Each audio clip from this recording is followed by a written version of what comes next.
In today's video, we're diving into 5 horrific shark encounters ever, from the oceanic nightmare that claimed a pilot's life to the lightning-fast attack that mangled a body. But first we begin on what should have been a perfect Tuesday morning, where 2 lifelong friends were about to discover that even the calmest seas can hide unimaginable terror. It was September 23rd, 2014. The Southern Ocean off the coast of Esperance, Western Australia. There was no wind to break the surface, only the rhythmic, low-frequency hum of 2 personal watercraft ferrying divers towards a remote reef, precursor to a tragedy that would unfold beneath the waves.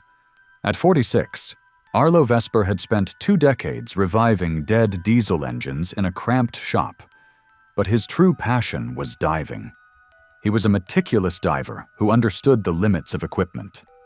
That morning, Arlo wanted to explore a newly charted kelp bed to test a recently serviced rebreather configuration he had trained with extensively. He was accompanied by Kalen, his friend of 40 years. While they lacked a dedicated chase boat, they operated under the controversial buddy ski system, a risky setup for the 4-mile trek over the continental shelf. Kalen said that they weren't aware of the morning's radio chatter regarding a whale carcass drifting 5 miles south, a beacon for apex predators. That morning, Arlo wanted to explore a rarely dived kelp bed and test a prototype rebreather he had modified over the weekend. He was accompanied by Kalen, his friend of 40 years, who shared his love of quiet dives far from the shore. Kalen said that they weren't aware of the morning's radio chatter regarding a whale carcass drifting 5 miles south, a beacon for apex predators, and the unusual absence of seals near the inner reefs. Arlo reasoned that their distance from the shore provided safety, believing that the sharks stayed near denser food sources. They rode the wave runners 4 miles out and geared up, diving into deep water where the continental shelf drops sharply. The environment here is the primary hunting ground for the great white shark. These predators utilize a stalking method from the depths, silhouetting prey against the surface light before striking with a burst of speed, reaching 25 miles per hour. A 16-foot specimen carries a bite force of approximately 4,000 pounds per square inch, utilizing serrated teeth designed to saw through bone and cartilage through lateral head shaking. These sharks are known for an initial strike and release tactic on large prey, allowing the target to bleed out and weaken to avoid injury to the shark's eyes during a struggle. The trouble began when Arlo adjusted his rebreather mid-dive and inadvertently kicked a floating clump of kelp into his mask. He surfaced briefly to clear it, unaware of the sudden silence in the water as schools of fish vanished. Kalen hovered nearby with his own dive line, signaling that he saw nothing unusual, but beneath them, movement stirred. As Arlo finned forward, the surface 3 feet above him suddenly domed. The first shark struck from below, its jaws engulfing Arlo's lower torso and hip. The impact was a crushing, grinding surge that shredded his dry suit and destroyed his buoyancy control. Kalen saw Arlo's body heave violently in the water as serrated teeth tore through neoprene and flesh. True to the species' predatory ritual, the first shark released its grip after the initial catastrophic bite. Arlo drifted in the water, his lower half a shredded mass of tissue. Kalen reached out, grasping the diver's harness. Arlo's breathing was shallow and wet, the onset of agonal respirations as rapid, unsurvivable hemorrhage took hold within moments. The reprieve lasted only seconds. As Kalen attempted to drag Arlo toward the safety of the wave runner, a second shark, roughly 12 feet long, lunged from the right. It clamped onto Arlo's waist and upper thigh. The shark violently thrashed, using its full body weight to pivot, eventually pulling Arlo's mangled frame beneath the surface. It pulled Arlo completely off the craft. He watched through the churning water and red foam as the 2 predators converged. The larger shark returned, and the water became a boiling mess. Arlo disappeared beneath the surface, the only remaining sign of his presence being the rapidly dissipating cloud of blood. Kalen, in a state of primal shock, pinned the throttle of his ski. He did not look back. He rode the 4 miles back to the boat ramp. Sea Rescue was notified immediately and, despite the distance, managed to reach the GPS coordinates within 40 minutes. They found the stalled Yamaha drifting upright. A few fragments of the mechanic's heavy-duty work shirt were found snagged on the rear jet housing. No remains were recovered. The coroner's report, based on Kalen's testimony and the forensic evidence on the jet ski, noted catastrophic pelvic destruction consistent with dismemberment. Death likely occurred from rapid exsanguination and injuries consistent with massive lower body trauma and rapid dismemberment. The aftermath in the small town of Esperance was somber and divisive. Some residents blamed Kalen for not reacting faster or for taking the tow-line approach in a known shark corridor, while others were hollowed out by the sheer, graphic nature of the loss. Arlo's family was forced to endure a grueling legal process to obtain a presumption of death certificate in the absence of a body, a requirement for the life insurance needed to settle his shop's debts. Yet even as the mechanic's blood spread across the indigo waters off Australia's coast in the Bahamas, a veteran pilot's textbook emergency landing was about to become a feeding frenzy when the ocean's most opportunistic predator arrived to investigate the wreckage. It was May 17, 2016, and the turquoise waters of the tongue of the ocean in the Bahamas stretched endlessly beneath the failing Cessna 172, its single engine sputtering as Captain Elias Thorne guided the aircraft toward an emergency water landing that would end not in rescue, but in a feeding frenzy witnessed by newlyweds. Elias was 51 years old, a commercial pilot from Fort Lauderdale with over 30 years of flight experience and an impeccable safety record. He had logged over 12,000 flight hours, including hundreds of overwater routes through the Caribbean. That morning, he was ferrying 2 newlyweds, Jory and Lita Brennan, to a private resort on Andros Island when the fuel pump failed at 3,500 feet. Elias had trained for water landings dozens of times in simulators, but this would be his first real ditching. His hands moved with practiced efficiency as he radioed Mayday coordinates, deployed the aircraft's emergency locator transmitter, which would transmit coordinates but not guarantee immediate detection, and briefed his passengers on brace positions. Elias brought the Cessna down in a textbook belly landing on the glassy surface. What none of them knew was that these waters were prime hunting grounds for oceanic white-tip sharks, a species historically associated with many open ocean fatalities. These open ocean predators grow up to 13 feet long and weigh over 350 pounds, with distinctive white-tipped fins and an aggressive feeding behavior that marine biologists describe as bold and persistent. The Cessna floated remarkably well at first, its sealed wings providing temporary buoyancy. Elias helped Jory and Lita onto the right wing while he retrieved the emergency life raft from the rear storage compartment. The couple sat on the wing. They said that their initial relief at surviving the landing began to fade as they noticed how quickly water was seeping into the cabin. Elias inflated the raft manually, his movements calm and methodical, despite the obvious urgency. Within the first 10 minutes after landing, Lita spotted something that made her grab her husband's arm. A long, pale shape gliding beneath the surface about 30 feet out. Then another. The oceanic white tips had arrived, drawn by the low-frequency vibrations and the unusual object disrupting their domain.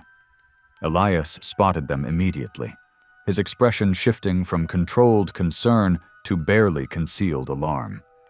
He instructed the couple to climb into the raft, which was now tethered to the wing, but drifting as the plane settled lower. The first bump came without warning. a solid thunk against the aluminum wing that made Lita yelp. The shark, approximately 11 feet long, was testing the object, a behavior typical of the species when investigating potential food sources. The couple said that Elias mentioned needing to push the raft away from the sinking aircraft before the fuselage's final descent created a localized downdraft and surface turbulence. He slid into the water feet first, keeping his movement smooth, likely to avoid attracting attention. Elias positioned himself between the wing and the raft, using his legs to push off while gripping the raft's rope. That was when the shark struck. The attack came from below and behind, the oceanic white tip approaching from around 12 feet below with startling speed. Its wide, gaping jaws struck high along Elias's upper torso and shoulder. The impact drove him sideways, and the teeth sank through the life vest, through skin and muscle. The shark's 350-pound mass pulled Elias's entire upper body downward. Lita began screaming. The shark thrashed violently, its sandpaper-like skin scraping against the metal wing. Blood erupted across the surface in thick clouds, and within seconds, 2 more sharks appeared, drawn by the acoustic stimulus of the struggle. Elias's right arm flailed once above the water, his hand grasping at nothing, before the primary shark pulled him vertically down. Loss of consciousness occurred within seconds, with death shortly after. The automated locator had already transmitted coordinates to the Coast Guard. A helicopter launched from Androstown arrived 55 minutes after the ditching. No nearby surface vessels were in the vicinity, so immediate assistance was delayed despite the ELT signal. By then, the Cessna had sunk completely, and the sharks had dispersed. The crew found Jory and Lita hypothermic and catatonic in the life raft, unable to speak coherently for hours. No remains of Elias Thorne were ever recovered. The medical examiner's report, based on witness accounts, concluded that the victim suffered catastrophic avulsion to the left shoulder girdle, neck, and upper thorax, with near instantaneous exsanguination and immediate loss of consciousness. The newlyweds required 3 years of intensive PTSD therapy. Jory developed aquaphobia so severe he could not stand in a bathtub without panic attacks. The flight company suspended overwater flights for 6 months, pending a full investigation into the fuel pump failure, which was attributed to a manufacturing defect in a batch of components installed 3 weeks prior. Yet even as the pilot's final moments disappeared into the Bahamian abyss, thousands of miles away in the murky waters of Florida's Indian River, a birthday celebration was about to turn deadly when a massive bull shark mistook the laughter and music above for something far more sinister lurking below. It was July 14th, 2013, and the Indian River Lagoon shimmered under the midday Florida sun, its brackish waters deceptively calm as a group of inner tubes drifted lazily downstream, unaware that beneath the murky surface, something ancient and opportunistic was already circling. Sloan Marbury was a 19-year-old community college student from Vero Beach, working double shifts at a beachside diner to save for nursing school. Her co-workers described her as perpetually cheerful, the kind of girl who remembered everyone's coffee order and never complained about closing shifts. She'd been planning this birthday celebration for weeks, a flotilla, with 8 of her closest friends, complete with a cooler of cheap beer, a waterproof speaker, and matching inflatable tubes she'd bought on clearance. Sloan had grown up around Florida's waterways, swimming in pools and occasionally the ocean, but she'd never been particularly cautious about wildlife. Likely to her, the Indian River Lagoon was just another backyard playground, familiar and safe. The group had chosen a section of river about 2 miles north of the main boat launch, where the water ran shallow and slow through a corridor of mangroves. Recent summer rains had swollen the lagoon, reducing visibility to near zero and stirring up sediment that turned the water the color of weak coffee. Sloane had specifically requested this spot because it was quieter than the crowded swimming areas, perfect for floating and drinking without interference from families or park rangers. What Sloane and her friends didn't understand was that bull sharks are among the most dangerous predators in coastal waters, capable of thriving in both salt and fresh water. These sharks regularly patrol brackish estuaries and river systems, hunting in murky conditions where their prey cannot see them coming. Bull sharks can weigh up to 500 pounds and exhibit highly opportunistic, dominance-driven behavior, making them unpredictable in interactions with humans. Their bite force exceeds 1,300 pounds per square inch, and they are responsible for more attacks on humans in shallow water than any other shark species. The morning had started without incident. The group launched their tubes around 11 a.m., tying them together with nylon rope to form a connected chain. By noon, they were drifting through the section of river where the bottom dropped to about 5 feet, and the mangrove roots created dark pockets along the banks. A week prior, wildlife authorities had posted advisories about increased bull shark activity following the heavy rains, but the signs were posted at boat launches, not at the informal access point where Sloane's group had entered the water. Sloane was positioned near the middle of the chain, her tube slightly larger than the others. She'd been dangling her legs and hips through the center opening, her lower body submerged while she reclined back with a beer in one hand. The bull shark had been patrolling the river channel, likely for hours, drawn upstream by the scent of mullet and the low-frequency vibrations that travel efficiently through water. The shark approached from downstream, moving through the silty bottom with practiced efficiency. From below, Sloane's submerged pelvis and thighs likely created a silhouette that triggered the shark's predatory response. A large, vulnerable target suspended in the water column. The attack came without warning. The shark accelerated from 12 feet away, striking with controlled force.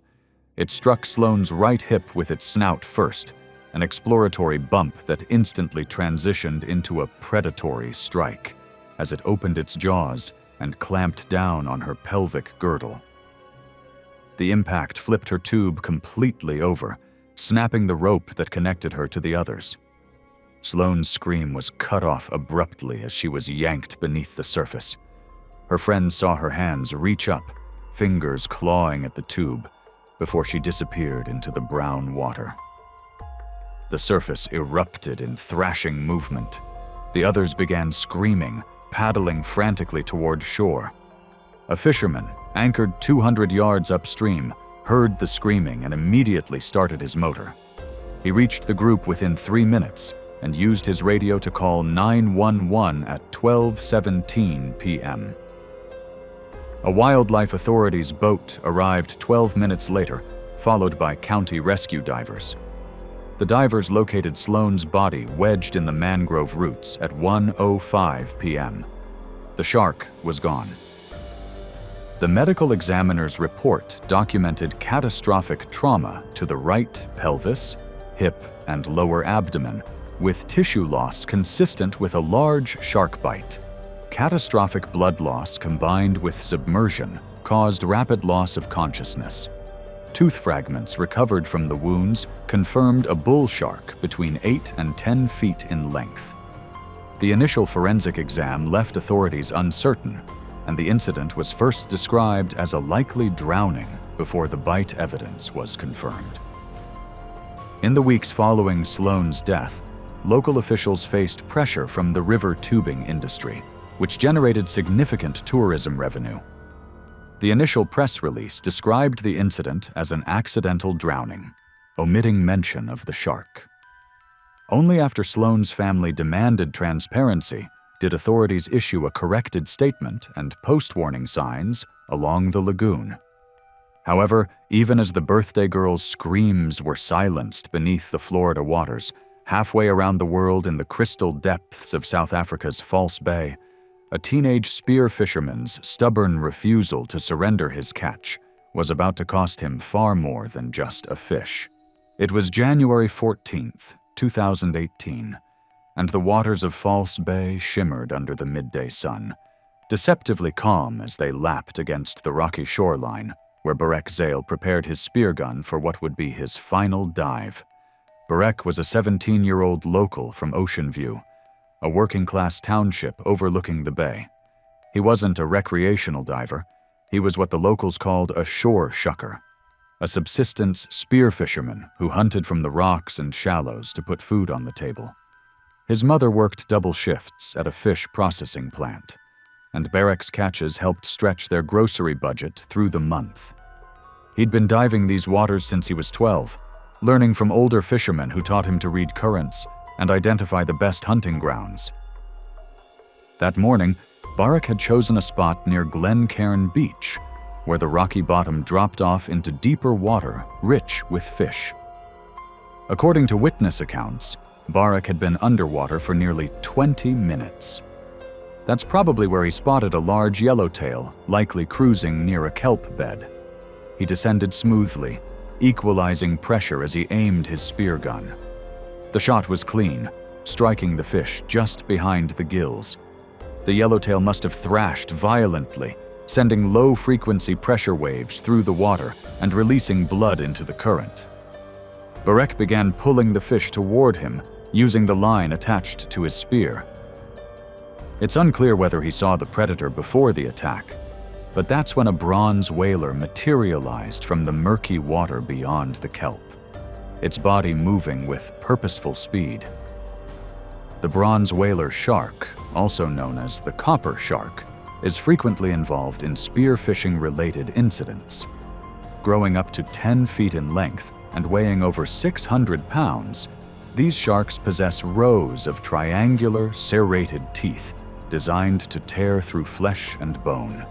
Unlike great whites, bronze whalers are bold and competitive feeders, often entering shallow waters to investigate vibrations and blood in the water. In incidents like this, attacks often involve defensive interception of a perceived threat. They're particularly drawn to struggling fish, and their feeding response can escalate rapidly into what marine biologists call competitive aggression, a state where the shark becomes fixated on securing a resource at any cost. Evident to the scene reconstruction and eyewitness accounts in the aftermath, Barek made a fatal decision. He pulled the still thrashing fish against his chest and began swimming toward a nearby rock outcrop, likely hoping to climb out before the shark closed the distance. The bronze whaler accelerated, its powerful tail propelling it forward in a direct charge. Two recreational freedivers, roughly 80 yards offshore, later told investigators they noticed the shark's posture change abruptly, from loose circling to a straight, purposeful line, seconds before the strike. Barek kicked frantically toward the rocks. Now only 15 feet away, the shark closed the gap in seconds, its snout pushing through the water. One of the freedivers surfaced and shouted a warning, raising an arm toward the rocks, but Barek never turned. Barek raised his left arm instinctively to push the shark's snout away, a defensive gesture that sealed his fate. The shark's jaws opened wide, revealing rows of serrated teeth. It lunged at the arm extended toward it in a defensive response, not directly at the fish. A fisherman on a small center console boat near the mouth of the bay later said he saw the shark's pale underside roll towards the surface just before impact. The massive jaws engulfed Barek's left arm up to the shoulder. Then came the shake, a violent, side-to-side thrashing motion. The force of the shake was catastrophic. Witnesses described seeing Barek's body jerk sharply in the opposite direction of the shark's movement. Both freedivers reported a dense, expanding red cloud that collapsed visibility almost instantly, though not in the exaggerated cinematic sense previously reported. Barek sank beneath the surface without a sound, his body descending toward the rocky bottom as the yellowtail, still attached to his spear gun, drifted away in the current. The fisherman said the shark surfaced once more, its head shaking as something large trailed from its mouth, before it turned and vanished. The freedivers swam toward the rocks in panic and repeatedly pointed toward the sinking spot, shouting for help from shore. Rescuers arrived by boat 15 minutes later, but by then Barak had been underwater for nearly 20 minutes. They recovered his body from a depth of 30 feet, where it lay motionless against a sloping rock ledge. Active bleeding was observed initially, but had largely diminished by the time of recovery. The arm was never found. The coroner's report listed the cause of death as exsanguination due to traumatic amputation of the left upper extremity, with contributing factors of drowning and hypovolemic shock. The report noted that the near-complete traumatic amputation with extensive tissue destruction, combined with the serrated tooth marks visible on the remaining tissue, was consistent with a large shark bite. Death occurred within minutes of the attack, though the body was recovered later. Marine biologists noted that bronze whalers had become increasingly bold around spear fishermen, likely due to years of conditioning where they learned to associate the sound of spear guns with easy meals. For Barak's community in Ocean View, his death was a stark reminder that the ocean they depended on for survival could turn lethal in seconds. As the teenage spearfisherman's body sank into the depths of False Bay, thousands of miles away off the California coast, a former Navy diver's habit of wearing his bloody catch like a dinner bell was about to attract the ocean's fastest predator at ramming speed. It was November 14th, 2015, off the coast of San Diego.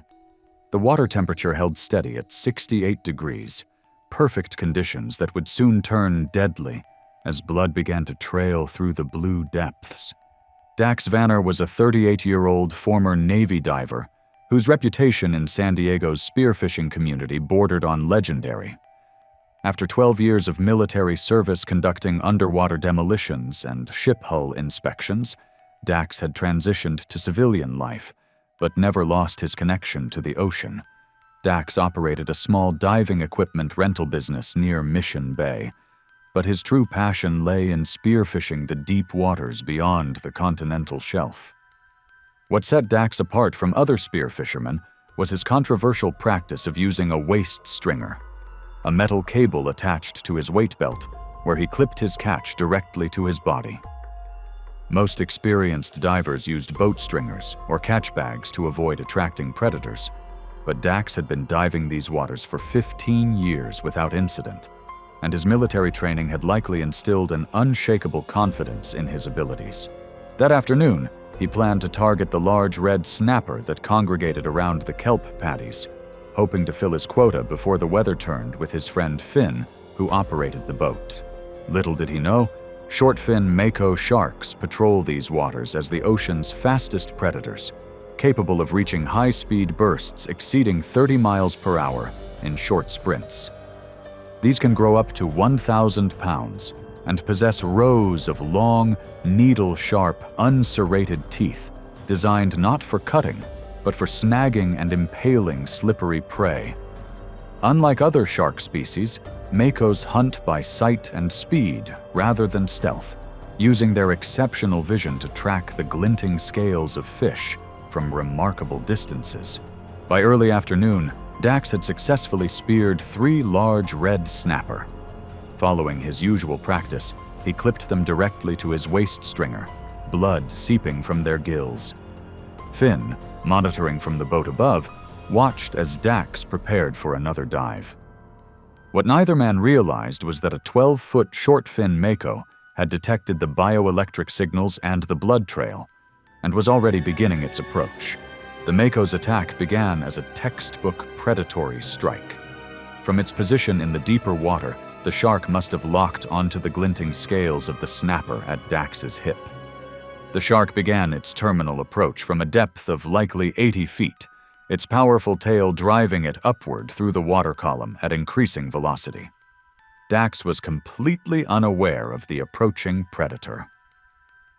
The impact occurred at 2:47 p.m., as Dax turned to begin his ascent to the surface. The mako, traveling at a high-speed burst exceeding 30 miles per hour, struck his left hip. The shark's open jaws, lined with dozens of recurved teeth, clamped down on both the fish and Dax's hip simultaneously. The initial impact collapsed the pelvic ring and ruptured major pelvic blood vessels, driving jagged bone fragments inward into his lower abdomen and tearing the bladder. The mako carried Dax through the water for only 5 to 10 feet before releasing him. The damage was catastrophic. Dax's wetsuit had been shredded, exposing mangled flesh and protruding bone fragments. Blood poured from the massive wound, creating an expanding crimson cloud in the water. His left leg rotated freely at the hip, no longer structurally connected to the pelvis. Finn witnessed the attack from above, seeing the water suddenly erupt in foam and blood. He immediately radioed the Coast Guard while starting the boat's engine and racing toward the disturbance. By the time he reached Dax, he was barely conscious, having remained conscious for only around 60 seconds after the bite, while arterial bleeding continued unabated. Finn hauled his partner into the boat, applying pressure to the massive wound while maintaining radio contact with emergency services. Despite compression, blood continued to pool rapidly across the deck, soaking towels within seconds. Dax lost consciousness approximately 4 minutes after the bite, his pulse becoming thready and then absent. Finn continued CPR while awaiting assistance, but the extent of internal bleeding and pelvic vascular destruction made resuscitation impossible in the field. The Coast Guard helicopter arrived 12 minutes after the initial distress call. A rescue swimmer confirmed Dax had no spontaneous respirations or detectable pulse.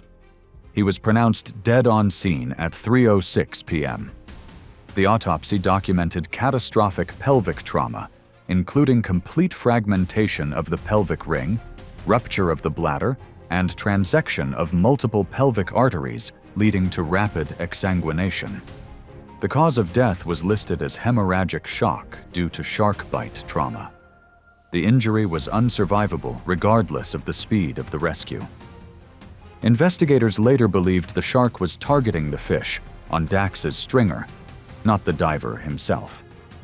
Dax's body was released to his family 3 days later. The incident prompted renewed warnings within Southern California's spearfishing community about the continued use of waste stringers. Finn sold the boat the following year and never returned to offshore diving. Thanks for watching. If you liked these stories, click here.